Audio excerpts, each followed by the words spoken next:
Okay, welcome to session 2 of this week. This is June the 4th, and I'm going to share with you a couple concepts here, and I'm going to let some individuals give you some video content. So I'm going to share this video, check it out, and we'll come back and talk with it here in just a second. Let me optimize the screen for this, and here we go.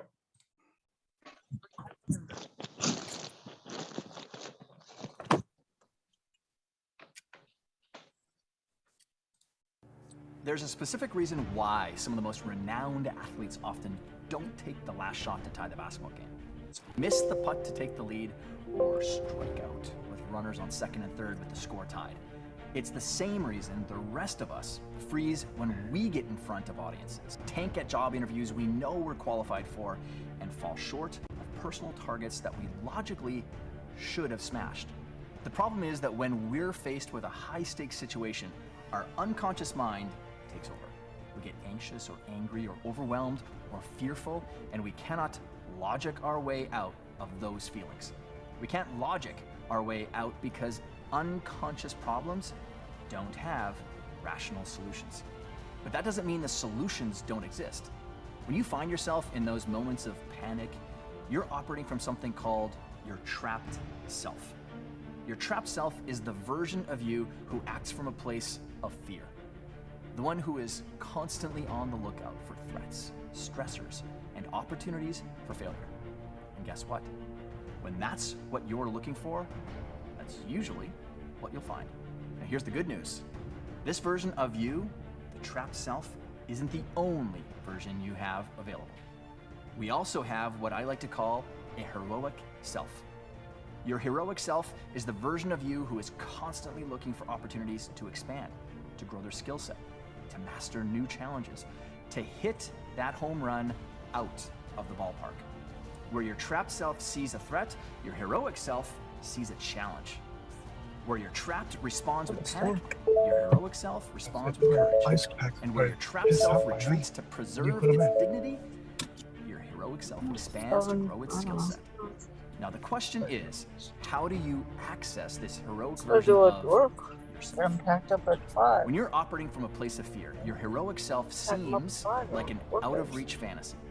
The good news is, that's okay, because you don't have to change who you are to access your heroic self. You just have to change the way you show up in the world. Imagine, you're about to step on stage to make a speech. You might be terrified, you might feel shaky, uncertain, and like you're about to throw up. Now imagine that the moment you stepped on stage, you transformed into Wonder Woman, or Mother Teresa, or Nelson Mandela. What kind of impression do you think you would leave on your audience? Would your insecurity drop away if you had the raw courage of your favorite superhero? The measured wisdom of a famous philanthropist? How about the incredible leadership abilities of one of the world's most relentless politicians? Almost anything you said on that stage would be well received by your audience. Not because they'd automatically believe it, because you would. Here's a little secret about most of the successful people you admire. Most of them have an alter ego. LeBron James isn't the same person on and off the basketball court. Oprah Winfrey isn't handing out cars after hours. Even Wonder Woman went by Diana when she wasn't busy saving the day. None of the superheroes you admire, real or fake, operate as their heroic selves all of the time. And you don't have to either. Because your inner hero isn't there to change who you are at your core. It's there to unlock the capability that's always been inside of you.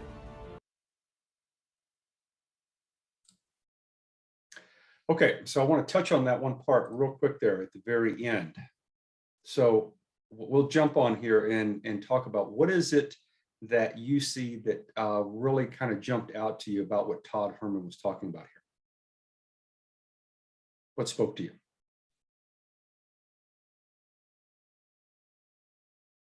To me, the element that really jumped out to me was that the other alter ego was always there. And he said this as well. You got to think about this. So Todd Herman, if you don't know him, not only has he written a book called The Alter Ego, but his clients are nothing but Olympic athletes. Wow, a coach of the most impressive physical competitors that we have on our planet.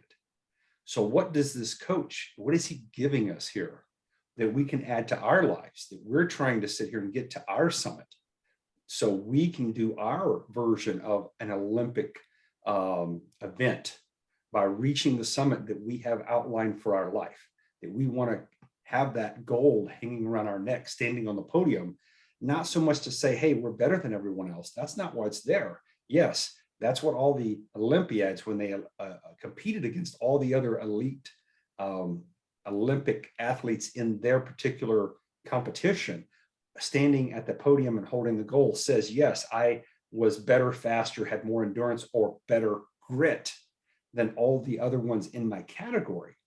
But at the end of the day, those athletes, most of them don't have the arrogance. They have confidence, but the confidence is not, arrogance is something that you bluff. So arrogance is something that you're doing to try to demonstrate that you're better than someone else by pushing someone else down. Courage and the confidence that courage actually comes from is what he talked about. It's your belief in you. It's how you believe that you're going to perform when things become difficult. And the thing is you don't have to be at this level of performance 24/7, 365. You just have to be able to call on this level of performance when you have to have that performance in that particular event that's going to last the next 2 or 3 or 5 minutes, or maybe the next 20 minutes. That's the key thing. You don't have to be performing at superhuman levels of capability all the time. Clark Kent works at the Daily Planet, wears the glasses, the suit, kind of stumbles around acting like he's a buffoon most of the time and getting chewed out by his boss and, following Lois Lane around somewhere, helping her do whatever he wants to do. But he doesn't look like it. Everybody discounts him. Why? Because he just looks average and normal. But yet when a plane's falling out of the sky, what does he do? He jumps into the phone booth, okay? Or he jumps into, the supply room, and it's dark, that's, nobody's in there. And what does he do? Boom, he becomes the alter ego, the glasses come off, and what happens? He gets rid of the suit, and underneath the suit is this incredible uniform that's got a cape. Next thing, they see him coming out of a window, jumping up there, grabbing the plane, saving everybody from imminent death, okay? And everybody cheers. The thing is why can't this be you? Why can't you have this particular level of performance? Well, the thing is you have to understand what Todd Herman is talking about here. And I'm going to give you this information. This is about 6 minutes from Dr. Angela Duckworth. She is the academic expert in the world. She is the grit expert. So we're going to talk about grit. What does it give? Where do you get that ability? How do you access it? And what is it about? So we first got to figure it out. So let's watch this, and then we'll come back here and talk about it in just a second. Here we go.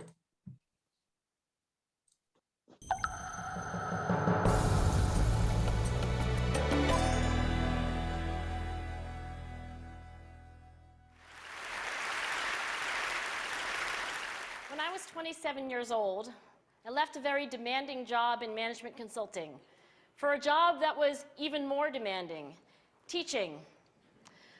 I went to teach 7th graders math in the New York City public schools. And like any teacher, I made quizzes and tests, I gave out homework assignments.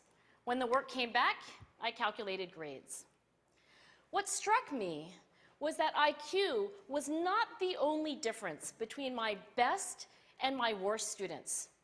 Some of my strongest performers did not have stratospheric IQ scores. Some of my smartest kids weren't doing so well. And that got me thinking. The kinds of things you need to learn in 7th grade math, sure, they're hard. Ratios, decimals, the area of a parallelogram. But these concepts are not impossible. And I was firmly convinced that every one of my students could learn the material if they worked hard and long enough. After several more years of teaching, I came to the conclusion that what we need in education is a much better understanding of students and learning from a motivational perspective, from a psychological perspective. In education, the one thing we know how to measure best is IQ. But what if doing well in school and in life depends on much more than your ability to learn quickly and easily? So I left the classroom and I went to graduate school to become a psychologist. I started studying kids and adults in all kinds of super challenging settings.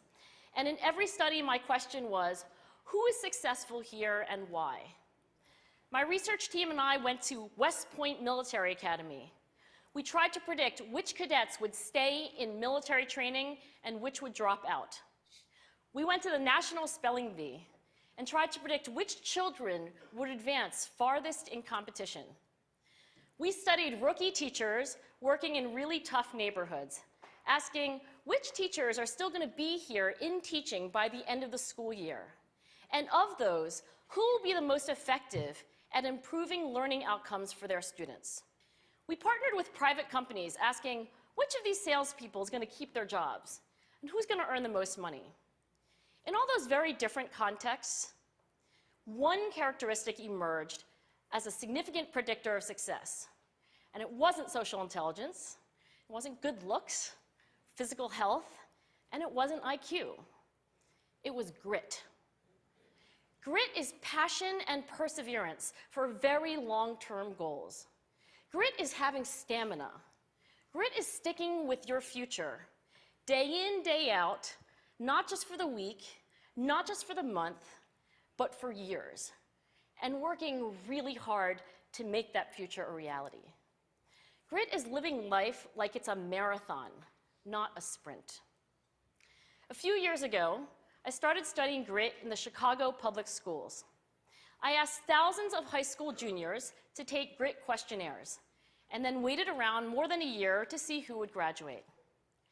Turns out that grittier kids were significantly more likely to graduate, even when I matched them on every characteristic I could measure, things like family income, standardized achievement test scores, even how safe kids felt when they were at school. So it's not just at West Point or the National Spelling Bee that grit matters, it's also in school, especially for kids at risk for dropping out. To me, the most shocking thing about grit is how little we know, how little science knows about building it. Every day, parents and teachers ask me, how do I build grit in kids? What do I do to teach kids a solid work ethic? How do I keep them motivated for the long run? The honest answer is, I don't know. What I do know is that talent doesn't make you gritty. Our data show very clearly that there are many talented individuals who simply do not follow through on their commitments. In fact, in our data, grit is usually unrelated or even inversely related to measures of talent. So far, the best idea I've heard about building grit in kids is something called growth mindset. This is an idea developed at Stanford University by Carol Dweck, and it is the belief that the ability to learn is not fixed, that it can change with your effort. Dr. Dweck has shown that when kids read and learn about the brain and how it changes and grows in response to challenge, they're much more likely to persevere when they fail because they don't believe that failure is a permanent condition. So growth mindset is a great idea for building grit, but we need more. And that's where I'm going to end my remarks, because that's where we are. That's the work that stands before us. We need to take our best ideas, our strongest intuitions, and we need to test them. We need to measure whether we've been successful, and we have to be willing to fail, to be wrong, to start over again with lessons learned. In other words, we need to be gritty about getting our kids grittier. Thank you.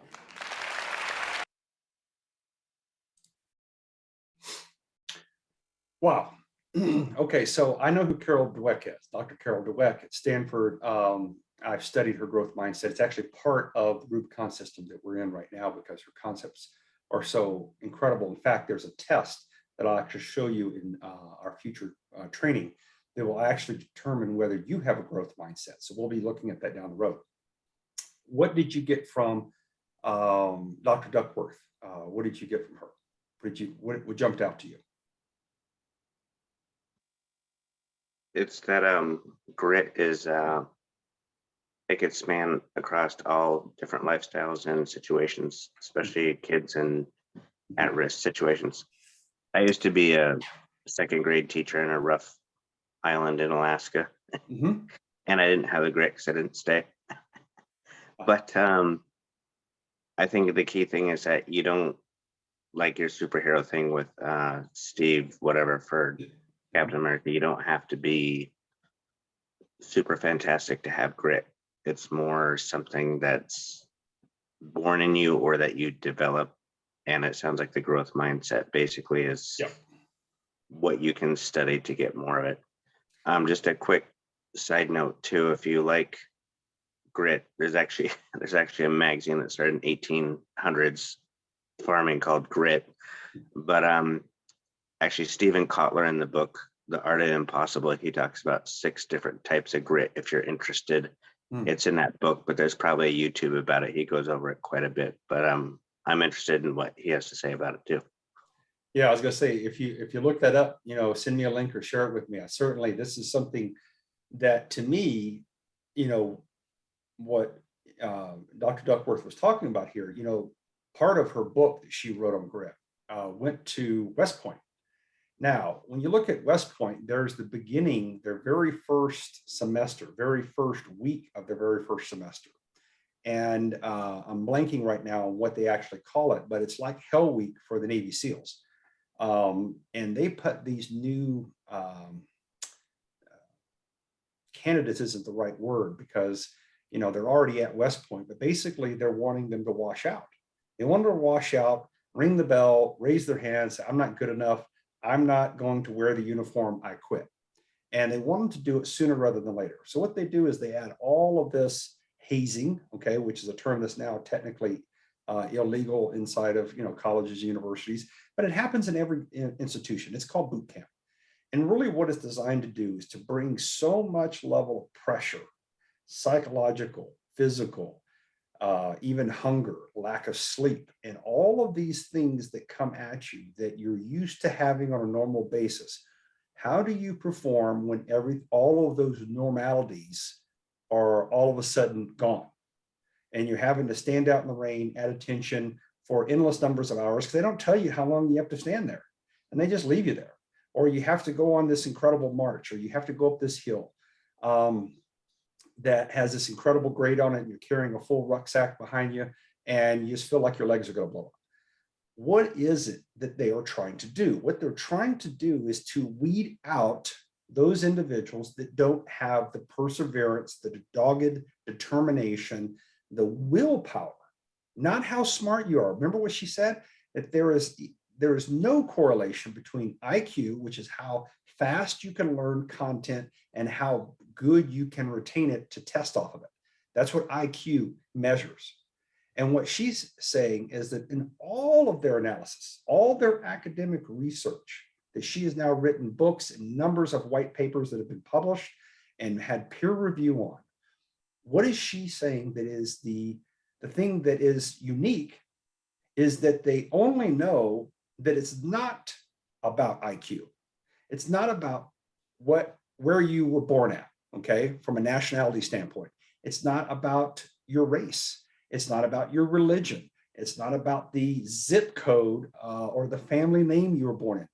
Those are all excuses that people use to themselves to justify their lackluster performance. Well, my parents didn't, raise me right, or I wasn't brought up in a good part of town, or I wasn't brought up in a good country, or I was brought up in, let's say a race of people that this particular race didn't have the standards that other people have, okay? Or I didn't have any money, or I didn't have any advantages. That's what all the excuses are about.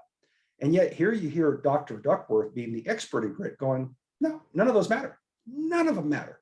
In fact, what she said, not only do they have no correlation, she said sometimes there's an inverse correlation. So she gave us that little hint there.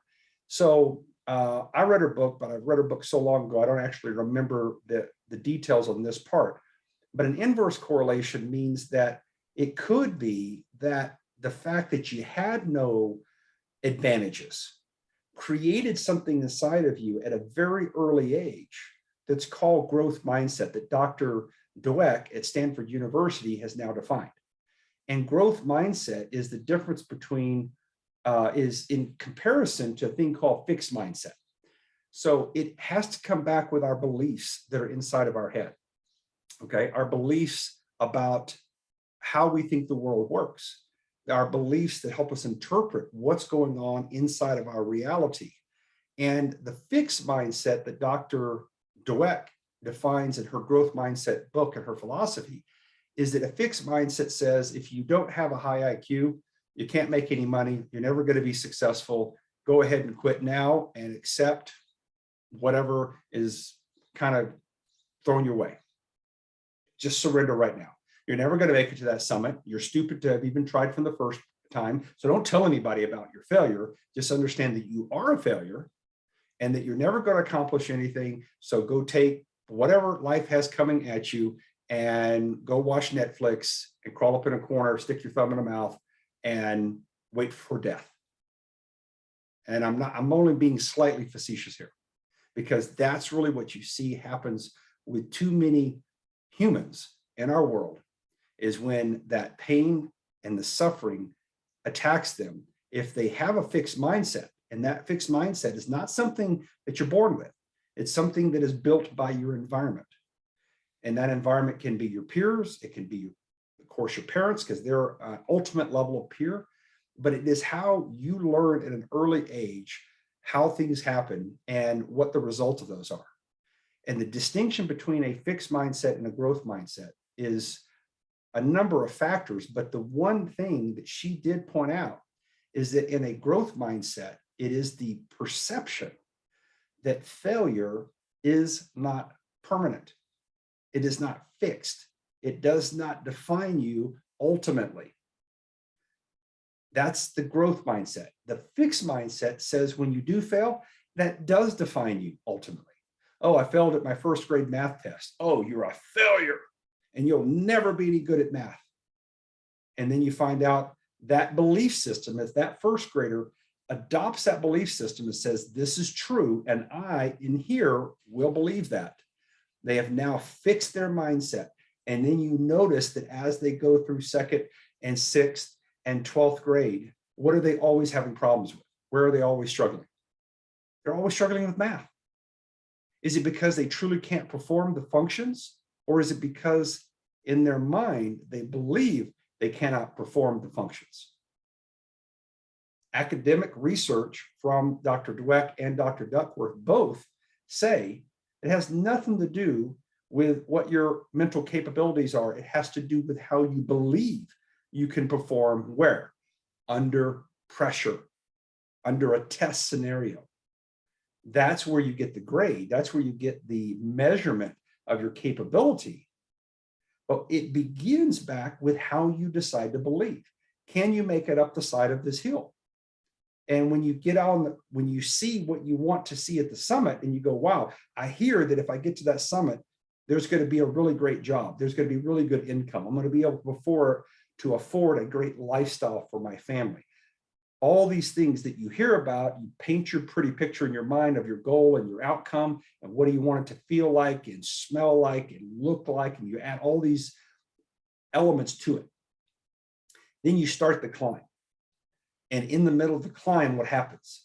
Suffering, setbacks, difficulties, pain, tragedy, betrayal, all those things attack us. And as you're going through those, the simple question is, when you feel the pain, how do you respond? Do you quit, decide that you cannot move anymore, and reverse your position and go back down to live in the valley of what's it called? Despicable, familiar misery. Familiar misery. That's the place where people decide that their place in life, as miserable it is, it's familiar to them, and therefore they're just going to suck it up and take it and not try anymore. They quit. And they numb themselves, whether it's alcohol or drugs or television or any distractions that allow them to sit there all day, every day, and not go back to training to go back up that mountain. The other side of the version, when you have that choice, is you feel your legs on fire, your lungs, you can't breathe. And I'm giving you the physical version of this because that's what I do when I go hiking mountains. I do that so that I can feel the physical part and feel the mental part in my head, so that when I get to that point and I hear that little whisper and it says, Steve, this is too far for you. You know, you need to go home. You need to quit. You've done enough today. You've done enough all your life. You've been training for years and years and years. You can quit. There's no one out here. No one's going to see. And God doesn't tell anyone, even if God sees it. Okay. So you can just go back home. And that's where you hear all those voices in your head. And I'm giving this to you because those are the voices that I hear. Now, what is it that makes the difference when you decide to go, no, not, I don't care if, you know, if God's watching or not. I don't care who knows that I did this or not. I'm doing this for who? For me. I do the training for me. I go out on these hikes for me. It gives me the opportunity to get into nature, yes, to hang out by a river. Last weekend, I did 7.7 miles out on the river trail. And it was about getting out there, but it was also about the time, the ability to continue to train so that you could feel, what does this feel like? What does it feel like when you get to the point where you want to stop and you continue to move forward? Okay. What does that feel like? Okay. And the thing is you can jump to this element of, what do you want to call it? It is the element that we're talking about here, is the ability to get to where Angela Duckworth is talking about. And she mentioned here that the predictor, and she defined grit as the passion and perseverance for long-term goals. That's why I'm using the summit. That's a long-term goal in your life. It's who you are going to become inside of our compass that we're talking about here. This is the second session of our 3-session masterclass each week. So we focus on the compass and we talk about having a long-term goal. What do you want on your gravestone? That's a long-term goal. Who do you want to become in 10 years from now? That's a long-term goal. I'm not asking you about, hey, are you going to continue your workout session, this year for, 300 days of 365? That's a shorter term goal. Or what are you going to do this month? Or what are you going to do this week? Those are short-term goals. Long-term goals are made up as a combination of short-term goals. True. But how do you go through the setbacks that when you get distracted and you're doing other things that are priority that you have to do? You only have so many hours in the day. You only have so much effort before you have to sleep again. And you have to change what you thought was going to be your easy path, that I just get to do my routine every day. I get to work out every day. I get to go climb mountains and run rivers and all this kind of stuff. What happens when your business model changes, when your relationship model that you hope is going to be simple and easy and everybody's going to stay in love and everybody's going to respect each other and everything's cool? What happens when that's not happening? How do you continue to return back to the path? Not turn around and quit, but how do you stop and pause? Gather your strength. When I say gather your strength, I mean gather your breath. Slow your hyperventilating panting that happens when you're doing extreme levels of physical performance. Guess what? When you're dealing with stress, you do the same kind of breathing mentally because it's exhausting you. You are pushing your mindset. You're pushing your grit inside of your soul to go to that next level. And guess what? It's not easy. And when it's not, you have to have a strategy. And that strategy means you stop and you pause. You refocus on why you're on the journey. You have to go back and think about, what is the summit? What is it that you want to get to? Why do you want to get there? Why is it that you want that gravestone? Why is it that you want that to be that different person in 10 years from now? And if your why right here is not powerful enough, more powerful than the pain that you're experiencing, then you will turn around and quit and go back to the valley of familiar misery. That is the defining moment. That is the defining element right there. Is your why more powerful than the pain that you are experiencing, the suffering, the agony? And that's where the growth mindset that Dr. Dweck came up with. And the growth mindset is simply this: failure is not permanent. The failing of you not being able to keep the pace because something distracted you, something came into your life, it disrupted it. And that setback is only a failing, not a failure permanent. A failing is, I can't keep the pace, so I'm off pace. This event in my life adjusted me off course. I had to go a different route, a detour. But did you take the time and the effort to come back around the obstacle and maneuver your way back to get on course, on path? That is the 6 inches of gray matter between your ears that Todd Herman was talking about, that gives you the alter ego ability to do what? To reach your summit. That's the Acropolis that so many people talk about, is, oh, those individuals up there, the Olympiads, the elite, they call them, okay? The superhumans. And the thing is you have that ability inside of you. I have that ability inside of me. And the distinguishing element is not how smart you are. It's not the family name you came from. It's not how much money you have in your bank account or what education degree you had, blah, blah, blah, all those things. It is about one thing. How much pain can you endure before you quit? That is grit. It is the refusal to quit. It's not about the refusal to pause, take a breath, gather your strength, and return to the path. It is about how much pain will you feel before you finally crack inside and say, that's enough, and you turn around and you quit. And you go back to what is comfortable, and you go back to what is easy, and you go back to those individuals that pat each other on the back and tell big war stories about how they caught the pass when they were in high school and won the playoff game. Okay, the Ted Bundy story. Okay, if you know who All My Children, is it called All in the Family or something like that? Who was it? Married with Children. Married with Children. Okay, yeah. So everybody hates Ted Bundy. Okay, they laugh at him because his character is very real. All of us have those people in our life. The question is are you a Ted Bundy? Are you the guy that's still telling the story about the high school playoff game with your crosstown rivals, and you're still talking about that quarterback sneak that you did or the pass that you caught and no one else caught it, blah, blah, blah. Okay, but what are you doing now? What are you doing for the world? What are you doing to make a difference? What obstacle, what goal line are you crossing now that is taking that level of tenacity, mental fortitude to push you to your better version? That's what the real story should be, not the Ted Bundy version. Am I right on that? Is that his name, Ted Bundy? Was that? Okay, I'll make sure. Okay. All right, so we're going to jump off this one. We're a little bit over this one, and I will jump back. Do you have the link for the next one? I'm going to grab it right here. Let's see if I can pull this up.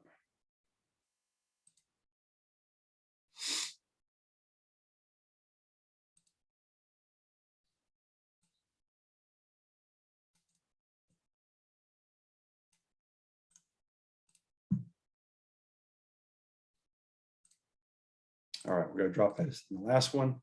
And there you go. All right, thank you for being with me. This is the second session of 3 on June the 4th. Hope you enjoyed it.